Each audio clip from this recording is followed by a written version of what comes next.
मित्रांनो, हिरकणीच्या जीवनामध्ये घडलेल्या प्रसंगावर आज आपण संवाद साधणार आहोत। एक आई आपल्या मुलासाठी काय करू शकते याचं हे उत्तम नव्हे तर सर्वोत्तम उदाहरण असल्याचं आपल्याला दिसून येतं। खरं तर मित्रांनो, रायगडाच्या पायथ्याशी एका छोट्याशा गावामध्ये हिरकणी माता त्या ठिकाणी राहत होती। हीच हिरकणी रायगडावर रोज दूध आणि दूधजन्य पदार्थ पोहोचवण्याचं काम त्या ठिकाणी ती करायची। खरं तर त्यांचा शेतीचा व्यवसाय होता आणि हिरकणीचे पती शेतीकाम त्या ठिकाणी करायचे। त्यांच्याकडे जे काही गाई वासरं होते त्यांना चारा पाणी करायचं काम ते त्या ठिकाणी करायचे। आणि मित्रांनो, त्यांचं एक छोटंसं बाळ होतं आणि अशा प्रकारे त्यांचा हा परिवार। खरं तर गावातील इतर महिलांसोबत हिरकणी रोज रायगडावर दूध पोहोचवण्यासाठी त्या ठिकाणी जायची। आणि मित्रांनो, त्या दिवशी सुद्धा हिरकणी रायगडावर दूध पोहोचवण्यासाठी निघाली होती।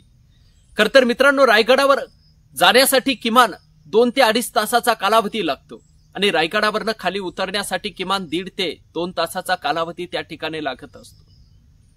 खरं तर स्वराज्याचा नियम असा होता की सकाळी सूर्योदय झाला की रायगडाचं मुख्य प्रवेशद्वार त्या ठिकाणी उघडलं जाणार आणि संध्याकाळी सूर्यास्त झाला की रायगडाचं मुख्य प्रवेशद्वार त्या ठिकाणी बंद केलं जाणार।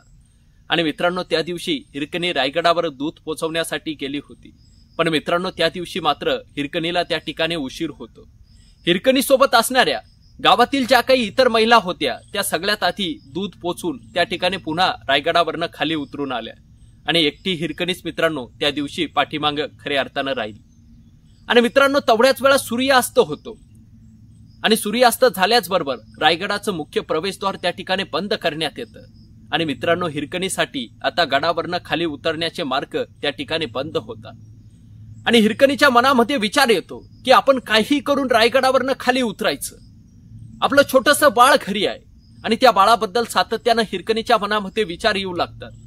जर आपण घरी गेलो नाही तर आपल्या छोट्याच्या बाळाचं काय होणार, त्याला कोण खाऊ पिऊ घालणार, असे विचार हिरकणीच्या मनामध्ये त्या ठिकाणी येऊ लागले। आणि हिरकणी गडाच्या प्रवेशद्वाराजवळ येते। त्या दाराजवळ असणाऱ्या शिपायाला हिरकणी सांगते की काही करून मला गडावरनं खाली जाऊ द्या। पण त्या ठिकाणी त्या शिपायानं त्या ठिकाणी त्यानं किल्लेदाराला बोलवलं आणि किल्लेदार हिरकणीला म्हणतो की जोपर्यंत उद्या सूर्योदय होणार नाही तोपर्यंत हे प्रवेशद्वार कुणासाठीही उघडलं जाणार नाही। अशा प्रकारे तो किल्लेदार त्या ठिकाणी हिरकणीला सांगतो। आणि मित्रांनो, तरीही हिरकणीच्या मनामध्ये घरी जाण्याचे विचार सातत्याने येत राहिले। आणि मित्रांनो, काही करून हिरकणीला आता त्या गडावरनं खाली उतरायचं होतं आणि म्हणून गडावरनं खाली उतरण्याची वाट त्या ठिकाणी हिरकणी शोधू लागली। आणि बघता बघता गडावर असणाऱ्या एका कड्याजवळ हिरकणी पोहोचते आणि त्या कड्यावरनं खाली उतरण्याचा निश्चय त्या ठिकाणी हिरकणी करते। खरं तर त्या कड्यावरनं खाली उतरणं एखाद्या शूरवीर योद्धाला सुद्धा त्या ठिकाणी शक्य नव्हतं। पण अशा अवघड जागेवरनं हिरकणीनं खाली उतरण्याचा निश्चय केल्याचं आपल्याला दिसून येतं। आणि मित्रांनो, हिरकणी त्या कड्यावरनं खाली उतरली। खरं तर त्या कड्यावरनं खाली उतरत असताना हिरकणीच्या अंगावर अनेक जखमा त्या ठिकाणी झाल्या। पण स्वतःचा जीवाचा विचार न करता आपल्या छोट्याशा मुलासाठी हिरकणी त्या ठिकाणी गडावरनं खाली उतरली। आणि मित्रांनो, हिरकणी ज्यावेळेस घरी पोहोचली त्यावेळेस तिने सगळ्यात आधी आपल्या बाळाला जवळ घेतलं, त्याला खाऊ पिऊ त्या ठिकाणी घातलं। आणि मित्रांनो, हिरकणी पुन्हा दुसऱ्या दिवशी सूर्योदय झाला आणि हिरकणी पुन्हा रायगडावर दूध पोहोचवण्यासाठी त्या ठिकाणी जाते। पण मित्रांनो, हिरकणी ज्यावेळेस दुसऱ्या दिवशी रायगडावर दूध पोहोचवण्यासाठी जाते त्यावेळेस गडावरच्या शिपायाला आणि त्या किल्लेदाराला हिरकणीकडे बघून आश्चर्यच वाटतं। खरं तर हिरकणी तर रात्री त्यांना गडावरनं खाली उतरताना त्या ठिकाणी दिसली नाही आणि सकाळी सुद्धा ती गडाच्या प्रवेशद्वारानं बाहेर पडली नाही। मग हिरकणी गडावरनं खाली उतरली तरी नेमकी कशी, हा प्रश्न त्या किल्लेदारासमोर त्या ठिकाणी निर्माण झाला। आणि किल्लेदाराने ही गोष्ट छत्रपती शिवाजी महाराजांना सांगितली।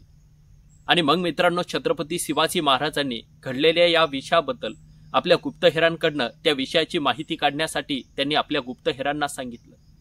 आणि गुप्तहेरांनी 2 दिवसामध्ये घडलेल्या सर्व प्रसंगाची माहिती छत्रपती शिवाजी महाराजांना सांगितली।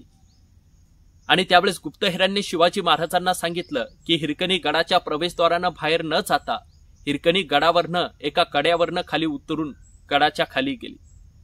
ही माहिती ज्यावेळेस छत्रपती शिवाजी महाराजांना समजते त्यावेळेस छत्रपती शिवाजी महाराज त्या कड्यावर येतात की ज्या कड्यावरनं हिरकणी खाली उतरून गेली होती। त्या कड्यावर छत्रपती शिवाजी महाराजांनी एक बुरुज त्या ठिकाणी बांधून घेतला। भविष्यामध्ये कोणीही कोणीही व्यक्ती रायगडावरनं खाली उतरून जाऊ नये किंवा एखादा शत्रू गडावरती चढून वरती येऊ नये म्हणून त्या ठिकाणी महाराजांनी तो पुरुंज त्या ठिकाणी बांधून घेतला. आणि मित्रांनो, त्यावेळेस छत्रपती शिवाजी महाराजांनी हिरकणीला आपल्या दरबारामध्ये बोलवलं. आणि ज्यावेळेस हिरकणी छत्रपती शिवाजी महाराजांच्या दरबारामध्ये येते त्यावेळेस तिच्या मनामध्ये प्रचंड भीती त्या ठिकाणी निर्माण झाली होती. खरं तर आपण नियमाचं उल्लंघन करून गडावरनं खाली उतरलो म्हणून महाराज आपल्याला शिक्षा करणार असे विचार त्या ठिकाणी हिरकणीच्या मनामध्ये सातत्याने येत होते. पण मित्रांनो, हिरकणी ज्यावेळेस महाराजांच्या दरबारामध्ये पोहोचली त्यावेळेस मित्रांनो, महाराजांनी त्या ठिकाणी ऐतिहासिक उद्गार काढले की जोपर्यंत स्वतःचा जीवाचा विचार न करता आपल्या छोट्याशा बाळासाठी स्वतःचा जीवाचा विचार न करता गडाच्या कडावरनं उतरणारी तुमच्यासारखी आई जोपर्यंत माझ्या स्वराज्यामध्ये आहे तोपर्यंत हे स्वराज्य कुणालाही जिंकता येणार नाही असे ऐतिहासिक उद्गार मित्रांनो त्या ठिकाणी महाराजांनी काढल्याचं आपल्याला दिसून येतं. खरं तर मित्रांनो, महाराजांनी त्या ठिकाणी हिरकणीचा सत्कार सुद्धा त्या ठिकाणी मित्रांनो महाराजांनी केला. अशा प्रकारे मित्रांनो, हिरकणीच्या जीवनामध्ये घडलेला हा प्रसंग, याच प्रसंगातून मित्रांनो एक आई आपल्या मुलासाठी काय करू शकते याचं हे उत्तम नव्हे तर सर्वोत्तम उदाहरण असल्याचं आपल्याला दिसून येतं. आणि मित्रांनो, याच प्रसंगातून आपल्याला सुद्धा जगण्याची आणि आयुष्यामध्ये काही करून दाखवण्याची प्रेरणा खऱ्या अर्थानं आपल्याही मनामध्ये त्या ठिकाणी निर्माण होत असते. अशा मित्रांनो, हिरकणीच्या आयुष्यामध्ये घडलेल्या या प्रसंगाबद्दल एवढीच माहिती या ठिकाणी सांगतो आणि थांबतो. मित्रांनो, हा व्हिडिओ तुम्हाला आवडला असेल तर व्हिडिओला नक्की लाईक करा. चॅनलवर नवीन असाल तर चॅनलला सबस्क्राईब करा. एवढाच आशावाद. मनपूर्वक धन्यवाद.